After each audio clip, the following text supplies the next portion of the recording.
Hello inahan, kumusta? Dito tayo ngayon, gagawa po tayo ng butterfly kasi project ngayon project to ng anak ko, yung bunso kong anak. Ipapas last ano daw kasi nila ngayon, kailangan ko tong ipasa. O di ba, magtatagalog tayo ngayon kasi andito tayo sa YouTube, o di ba? May pa YouTube ng inyong kanahanak, kanahan. Gagawa tayo ngayon ng butterfly. Ito yung gagawin natin. Ano ito, yung disposable na Tupperware, yung lagayan ng pagkain, yung ginawa ko. At saka ito yung katawan niya. Ano yan, yung pang-ipit ng cover ng sofa. Yun ang ginamit ko. Mga inahan nga kanahan. O dyan na, ginagyan ko na yan ng glue gun. Mga inahan. Huwag na nating patagalin dahil masama yung pakiramdam ko. Pasensya na kayo sa boses ko kasi hindi talaga maganda yung pakiramdam ko ngayon, o di ba? Hindi naman talaga, hindi maganda pakiramdam, hindi pa maganda yung mukha. So sana tayo lagay nito ngayon. Wala na talaga tayong paglalagyan dito, charos. So ito na, kinagyan ko na ng glue gun at saka pagkatapos niyan yung isang ano din, yung isang pakpak niya, didikit ko na din, o di ba? Bilis. Dikitan na natin, lagyan na natin ng glue gun, no? Wala nang pakimi-kimi pa. At saka yung mga gilid-gilid niyan, mga inahan nga kanahan, nilagyan ko rin ng glue gun kasi para hindi masusugat. Ano kasi yan, matulis yung gilid-gilid niya. Parang ano ba, parang hindi ano sa bata, alam mo naman yung mga bata, yung anak ko 4-year-old pa yan, baka kung bigla niyang hawakan yung nasa gilid niya, ano yung kamay niya, kaya gilugan ko yan lahat, pati yung lahat ng katawan. Tibay to pagkakagawa ko kasi lahat yan glugan ko, o ayan, o di ba, tibay yan.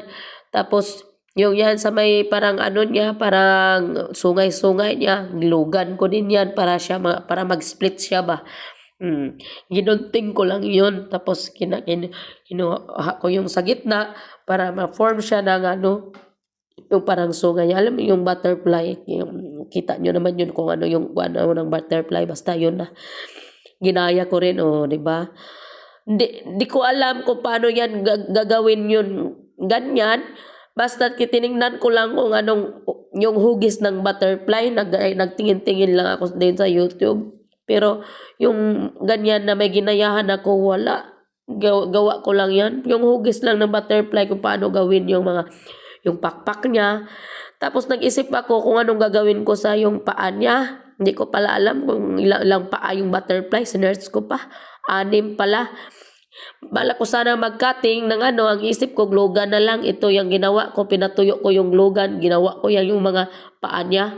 6 yung paa ng butterfly. O sa hindi nakakaalam dyan, kasi ako, ngayon ko lang nalaman na 6 pala yung paa ng butterfly. Siguro na pinag-anuhan namin to nung nag-aral ako, pero nakalimutan ko lang siguro, o diba? Pinagtatanggal ko na yan kasi ipadikit ko na yan doon.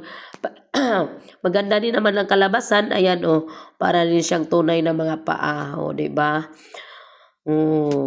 Para-paraan lang yan. Kung paano gagawin.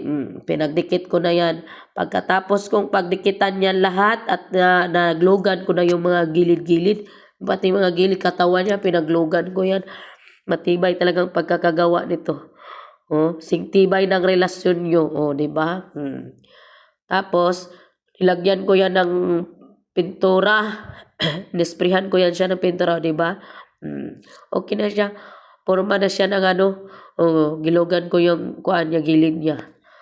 Yung isa, yung bata dyan. Project niya yan.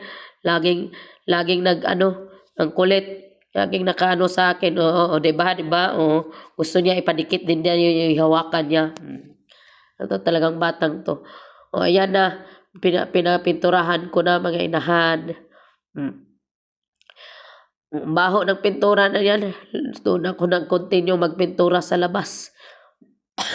Sorry po. Sama talaga yung pakiramdam ko. Tiniis ko lang yan kasi wala naman talagang ibang gagawa kundi ako, o diba? Walang gagawa kundi ikaw, inay. Ganun talaga magsipag-sipag tayo para sa mga anak natin. O, di ba? Kasi yung asawa ko, wala talaga yung asawa ko, hindi rin niya inano ito yung project ng anak namin. At ayan na, tapos na, ilagyan ko pa yan ng design. Hindi ako nakontento, unang lagay ko yan, so yung sa mga may dot-dot na ginawa ko, nilagyan ko yan ng yellow, tapos napapangitan man ako, nilagyan ko na lang ng blue yung nasa gilid niya, tapos yung katawan niya, pinulayan ko ng dark brown, saka yung sungay-sungay niya, ayan na. Tapos nilagyan ko yung yellow na nilagay ko, nilagyan ko na ng red, so tapos na. Okay, ayan ang finished product. Okay.